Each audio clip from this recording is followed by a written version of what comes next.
Rationaliser la gestion des ressources de l'État à tous les niveaux, même au niveau des collectivités locales. Cette réforme portée par Patrice Talon est en cours de matérialisation. Ici au lycée technique Coulibaly, les futurs cadres techniques et administratifs des 77 communes viennent donner la preuve de leur capacité à assumer pleinement la fonction. Nous avons tous fait le bilan ensemble après 20 ans de pratique de la décentralisation. Nous sommes conscients que tout n'est pas parfait et c'est justement après ce diagnostic que des éléments, disons, de correction ont été identifiés et après, disons, les échanges avec l'Association nationale des communes du Bénin, la NCB, un cadre a été mis en place. Vous n'êtes pas sans savoir que dans la commission nationale de mise en œuvre, il y a des représentants, des maires, il y a des maires qui sont désignés par la NCB et qui travaillent de manière, disons, permanente avec la commission et ont suivi, ces deux représentants des mairies ont suivi de bout en bout et pilotent d'ailleurs le processus.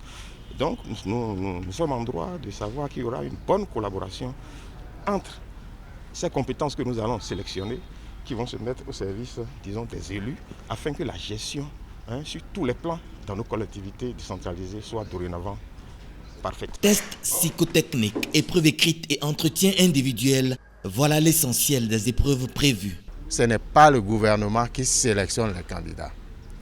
On a pris des gens qui savent le faire, qui ont confectionné les épreuves, qui ont organisé tout le processus. On leur a remis la responsabilité de conduire cette phase. Et quand ils auront fini, ils nous remettront un rapport qui nous dit quels sont les candidats aptes à entrer au fichier pour ensuite être sélectionnés pour les différents postes dans les mairies. Les maires continueront d'être élus normalement, les conseillers communaux continueront d'être élus, mais on aura dorénavant, disons, la compétence, sinon les compétences dans divers domaines et qui émanent, disons, d'un processus de sélection sans parti pris.